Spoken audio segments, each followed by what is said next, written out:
wabarakatuh. Kembali lagi di kelas daring di pelajaran pendidikan agama Islam dan budi pekerti. Hari ini kita akan mempelajari salah satu materi kelas 9, kehadiran Islam mendamaikan bumi Nusantara. Teori masuknya Islam di Indonesia. Islam datang ke Indonesia berkat peran pedagang yang terlebih dahulu memeluk agama Islam. Selain berdagang, mereka juga melakukan penyebaran agama Islam.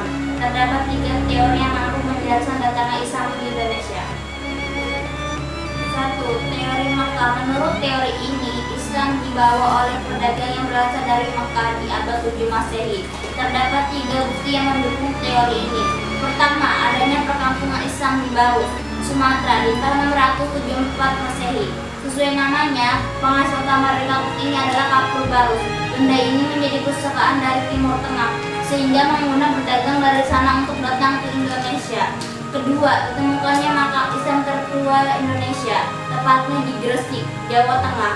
Makam bernama Fatimah binti Maimun tersebut ditulis menggunakan ukiran kaligrafi Arab bergaya Kufi.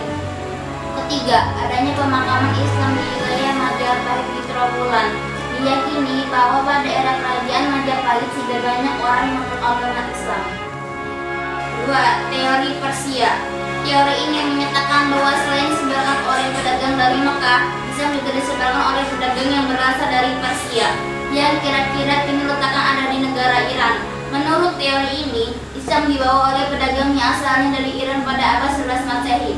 Terdapat 2 hal yang bisa membuktikan teori ini. Pertama, setiap tanggal 10 Muharram di Bengkulu dan Sumatera Barat selalu diadakan upacara tabwih. Upacara ini diadakan untuk mengenang cucu Nabi Muhammad SAW, Husain bin Ali. Upacara ini adalah upacara tahunan yang juga dilakukan di Persia. Kedua, adanya kesamaan ajaran Sufi yang dianut oleh Syekh Siti Jenar, seorang ulama Sufi asal Jepara, dengan Sufi Iran beraliran Al-Halaj. 3. Teori Gujarat. Menurut teori ini, Islam dibawa ke Indonesia oleh pedagang yang berasal dari Gujarat pada abad ke-13 Masehi.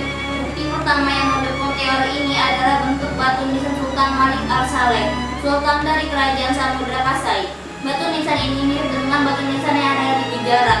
Bukti lainnya adalah tulisan dari Marco Polo, pedagang dari Venesia. Tulisan itu menyatakan bahwa Marco Polo pernah mendatangi Perlak, Aceh Timur. Dia menuliskan bahwa di Perlak terdapat kerajaan Islam pertama dan sudah banyak penduduk yang beragama Islam. Kerajaan-kerajaan Islam di Nusantara. Kerajaan Samudra Pasai. Samudra Pasai terletak di Lok Sumawai, Aceh. Berdiri pada abad ke-13 dan merupakan kerajaan Islam pertama di Indonesia, dengan raja pertama Sultan Malik Al-Saleh. Masa kejayaan Samudra Pasai adalah pada saat diperintah oleh Sultan Malik Al-Tahir II. Dengan bukti, Samudra Pasai menjadi pusat perdagangan dan penyebaran agama Islam. Peninggalan sejarah kerajaan ini adalah mata uang emas dan makam Raja Malik Al-Saleh di Gedong, Aceh Utara. Pada tahun 1521 Masehi, kerajaan ini ditaklukkan oleh Portugis.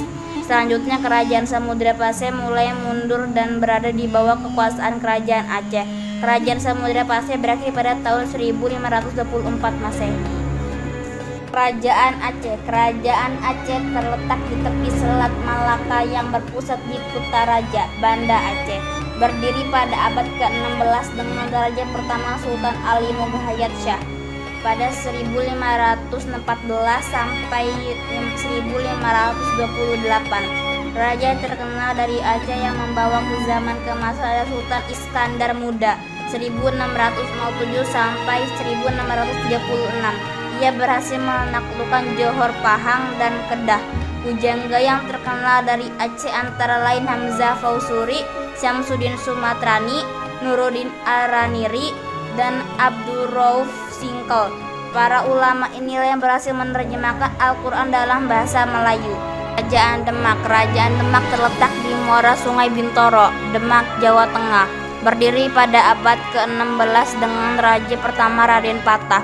Setelah wafat digantikan putranya yaitu Adipati Unus yang memerintah dari tahun 1518 sampai 1521. Demak mengalami kejayaan pada masa Sultan Trenggono.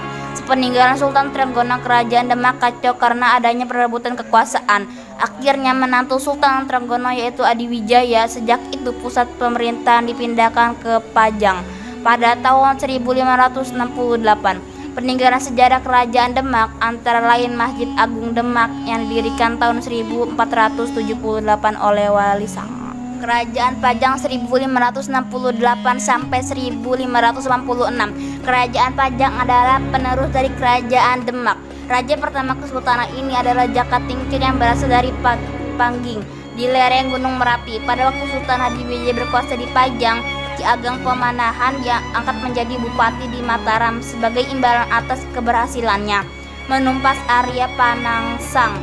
Ki Ageng Pamanahanan wafat pada tahun 1575 Masehi. Pangeran Panggirya datang menyerbu Pajang untuk merebut tahta. Hal ini ditentang keras oleh para bangsawan Pajang yang bekerja sama dengan Sutawijaya dari Mataram. Akhirnya Pangeran Panggiri beserta pengikutnya dapat dikalahkan dan diusir dari Pajang. Setelah suasana aman, Pangeran Benowo menyerahkan tahta kepada Sutawijaya. Sutawijaya kemudian memindahkan pusat pemerintahan ke Mataram. Kerajaan Mataram Islam abad 17 sampai 19.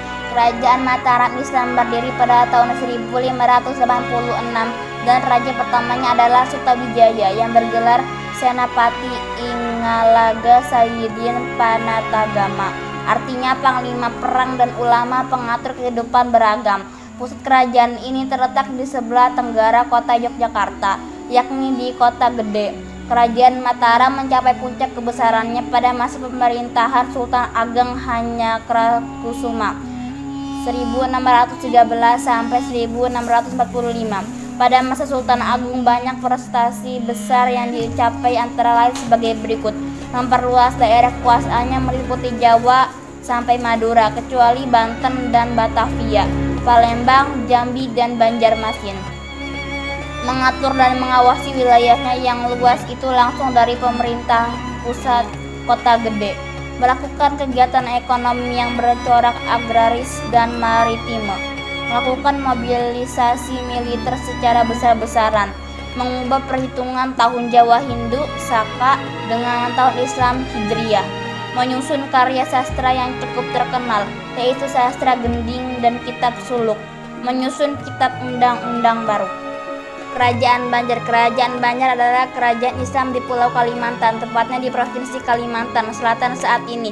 Kerajaan ini berdiri pada tahun 1526 Masehi dengan Sultan Suryansyah sebagai sultan pertama. Wilayah kekuasaan Kerajaan Banjar meliputi Banjarmasin, Martapura, Tanah Laut, Margasari, Amandit, Alai, Marabahan, Banua Lima, serta daerah Bulu Sungai Barito. Wilayah kekuasaan Kerajaan Banjar semakin luas hingga ke Tanah Bambu, Pulau Laut, Pasir, Berau, Kutai, Kota Waringin, Landak, Sukadana, dan Sambas. Kerajaan Banjar runtuh pada saat berakhirnya Perang Banjar pada tahun 1905 Masehi. Kerajaan Goa-Talo. Kerajaan ini terletak di Somba Opu, Makassar, Sulawesi Selatan. Raja Goa bergelar Daeng dan Raja Talo bergelar Kareng. Raja Goa Daeng Manrabia Sultan Alauddin dan Raja Talo yaitu Matoaya Sultan Abdullah Awalul Islam menyatakan penggabungan dua kerajaan menjadi Dwi Tunggal. Raja terkenal dari Goa Talo adalah Hasanuddin 1653 sampai 1669. Karena ketegasannya Belanda menjuluki Sultan Hasanuddin dengan sebutan ayam jantan dari timur. Kehancuran Goa Talo karena pengkhianatan Raja Arupalaka dari Bone. Kerajaan Ternate Tidore. Kerajaan ini terletak di Sampalu, Ternate dan Pulau Tidore di Maluku Utara. Berdiri pada abad ke-16 dengan Raja pertama Sultan Zainal Abidin 1496 sampai 1500.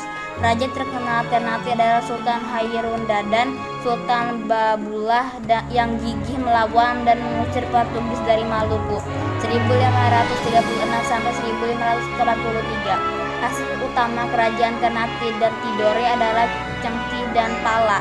Tidore didirikan oleh Sultan Mansur.